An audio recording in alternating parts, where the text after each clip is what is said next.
नमस्कार के साथ में जब हम बात कर रहे हैं तो पुनः ध्यान की तरफ जाएंगे। और ध्यान जो है वो हमारे भीतर का जो बिखराव है उसको केंद्रित करने का नाम है, ऐसा भी कहा जा सकता है। और स्वामी विवेकानंद के अनुसार इस एक जीवन में जो मानव के विकास की यात्रा की प्रक्रिया है उसकी गति बढ़ाने में एकाग्रता का एक महत्वपूर्ण स्थान है। और जब एक तैलवत धारा ईश्वर के स्मरण के साथ उसकी ओर प्रवाहित हो जाती है उसे ध्यान कह देते हैं। और ध्यान के लिए ये भी कहा जाता है कि ध्यान किया नहीं जाता है, हो जाता है। और ये बात आपने प्यार के लिए भी सुनी होगी। तो ध्यान के साथ यदि हम शास्त्रीय ढंग से देखें तो भक्ति का अपना एक स्थान है। भक्ति से जो रसमयता का आपादन हो जाता है साधक के हृदय में, उस रस को लेकर जो आनंद के धारा का प्रवाह अनुभूति में आता है, तो ईश्वर के साथ एकत्व की जो अनुभूति है वो सुलभ हो जाती है।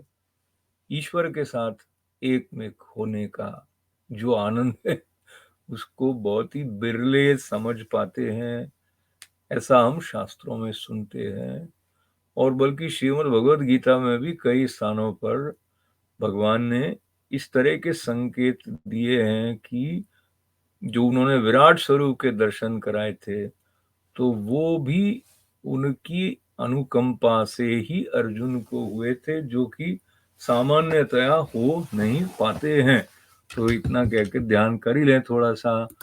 पार्थाय प्रतिबोधिता भगवता नारायणेन स्वयं व्यासेन ग्रथितां पुराणमुनिना मध्ये महाभारतम् अद्वैतामृतवर्षिणीं भगवतीम् अष्टादशाध्यायिनीम् अम्ब त्वामनुसन्ददामि भगवत् गीते भवद्वेषिणी। ये जो भव है, भव सागर से पार करने की बात को श्रीमद् भागवत में ऐसा कहा, जब ईश्वर की कृपा हो जाती है तो भव सागर को पार करना इतना सहज हो जाता है जैसे कि गाय के खुर से खड्डा बन जाता है रेत में और हम उसको पार कर जाते हैं। इतना सहज हो जाता है। मुक्ति के साथ में जीवन को अपना लेना। स्थित प्रज्ञस्य का भाषा समाधिस्थस्य केशव जैसे प्रश्नों का समाधान करते हुए भगवान ने जीवन मुक्त कैसे जीता है, जीवन मुक्त होकर कैसे जिया जा सकता है, इसके जो संकेत दिए हैं वो हमारे जीवन में उतर पाए, ऐसी प्रार्थना के साथ में 51वां जो श्लोक है 18वें अध्याय का, उसमें भगवान ने कहा बुद्ध्या विशुद्धया युक्तो धृत्यात्मानं नियम्य च शब्दादीन् विषयान् त्यक्त्वा रागद्वेषौ व्युदस्य च। तो इसके बाद का जो श्लोक है 52वां और 53वां, तीनों गीता प्रेस की इस प्रति में एक साथ दिए हुए हैं।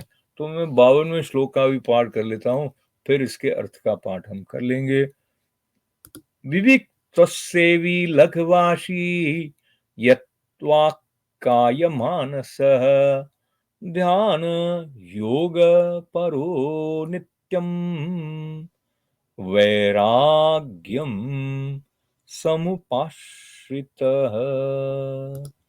तो इसमें अर्थ इन श्लोकों का, हे अर्जुन, विशुद्ध बुद्धि से युक्त और हल्का, सात्विक और नियमित भोजन करने वाला,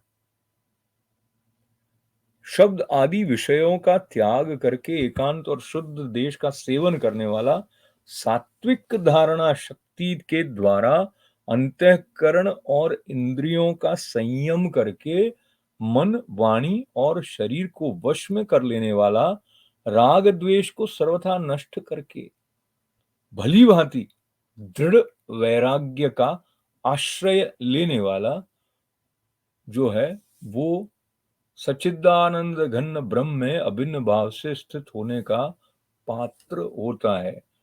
ये जो 52वां श्लोक है वैराग्यम समुपाश्रितः, इसके बाद 53वां श्लोक भी इसी संदर्भ को और आगे ले जाता है।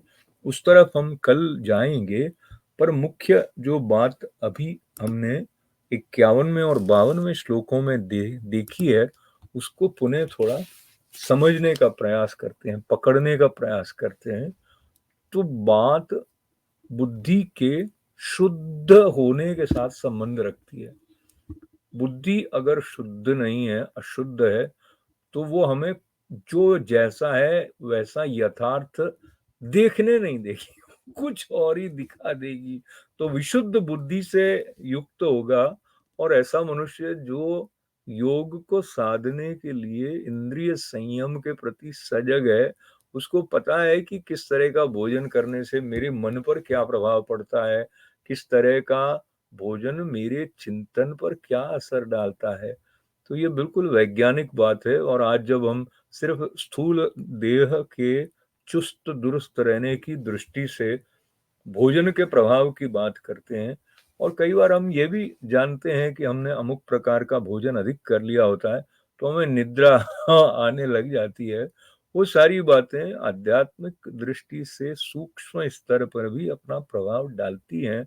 तो भगवान ने कहा विशुद्ध बुद्धि से युक्त हल्का सात्विक और नियमित भोजन करने वाला, लघ्वाशी का अर्थ ये किया है, नियमित भोजन करने वाला, यानी बहुत अधिक भी नहीं खाए और नहीं खाता हो ऐसा भी ना हो, और शब्द आदि विषय जो है उनका त्याग करके जो एकांत और शुद्ध देश का सेवन करने वाला हो।